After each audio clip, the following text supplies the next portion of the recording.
Jangan lupa subscribe YouTube channel Metro TV News dan pastikan untuk menyalakan lonceng notifikasinya.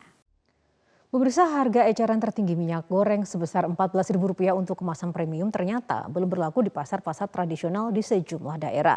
Lalu apa yang salah dan bagaimana semestinya pemerintah dan Satgas Pangan Polri mengawasi penerapan harga eceran minyak goreng tertinggi? Dan untuk membahasnya sudah bergabung melalui sambungan telepon anggota Komisi 6 DPR Ahmad Baidowi. Pak Ahmad, selamat malam. Malam, Assalamualaikum, Yohana.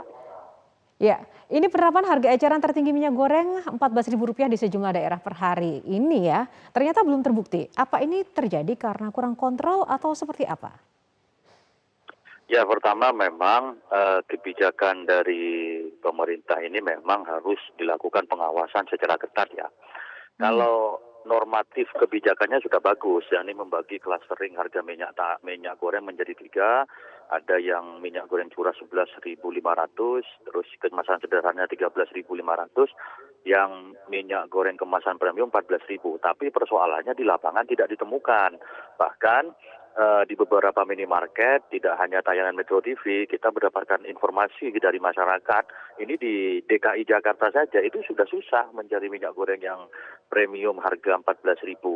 Nah, tentu harus dilakukan pengawasan kepada pemerintah siapa yang bermain di balik ini.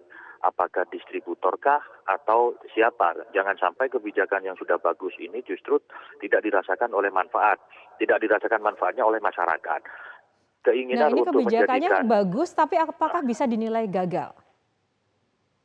ya faktanya memang begitu, di lapangan kan kita tidak temukan, kalaupun ada ya langka gitu.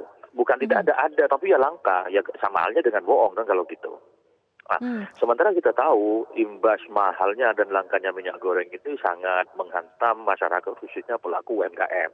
Saya baru saja pulang dari daerah pemilihan, khususnya di Kabupaten Sumeneb. Itu ada beberapa penjual gorengan yang mana hari ini musim hujan, itu biasanya gorengan laku keras, omsetnya naik. Tetapi ya minyak gorengnya langka, kalaupun ada mahal, ya mereka banyak yang gulung tikar. Nah, ini yang perlu dicari, ini apa problemnya. Kalau saya perlu pemerintah membuat terobosan, misalkan para pengusaha minyak goreng itu diberikan tugas. Kalau di batu bara itu ada istilahnya DMO. Jadi DMO minyak goreng saya kira juga perlu dibebankan kepada produsen minyak goreng untuk melakukan semacam kayak apa ya, diberikan kepada pemerintah untuk menjadi bagian dari operasi pasar sehingga bisa mengubah ataupun menstabilkan harga di pasaran. Kalau masih Nah, hanya pemerintah berkutat pada peraturan seperti itu, kayaknya susah gitu. oke, Mas Awi, menurut DPR perlukah sanksi bagi produsen hingga distributor maksud kami untuk minyak goreng ini yang tidak menjalankan aturan, perlu tidak? Ya perlu diberikan sanksi, tapi juga sanksinya juga melihat tingkat kesalahannya. Jangan-jangan distributornya ini mendapatkan dari produsen juga harganya cukup tinggi gitu. Maka baik distributor maupun produsen itu harus dilakukan pengawasan secara ketat agar tidak menjadi sumber masalah dalam kebijakan yang sudah dilakukan pemerintah. Kalau kita perhatiin, kelangkaan minyak goreng ini sudah sebulan berlangsung gitu. Ini sudah cukup lama gitu. Nah, kalau tadi ada realisasi DMO, pengawasan dari DPR seperti apa? Ya, kita akan menjalankan fungsi pengawasan nanti dengan meminta daftar dari pemerintah siapa yang menjadi produsen dari minyak goreng itu, terus DMO-nya seberapa besar, terus sistem distribusinya seperti apa. Adakah cara-cara jitu lainnya yang harus dilakukan pemerintah dan juga Satgas Pangan Polri untuk mencegah monopoli dan kartel ini, Mas Awi?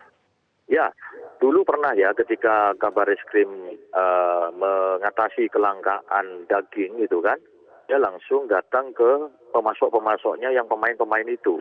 Dan setelah itu ditindak oleh Bareskrim, alhamdulillah harga dagingnya stabil. Saya kira aparat penegak hukum pun tidak perlu ragu ya untuk turun, karena ini kalau permainan harga, ini kan nanti bisa kena Undang-Undang Perlindungan Konsumen.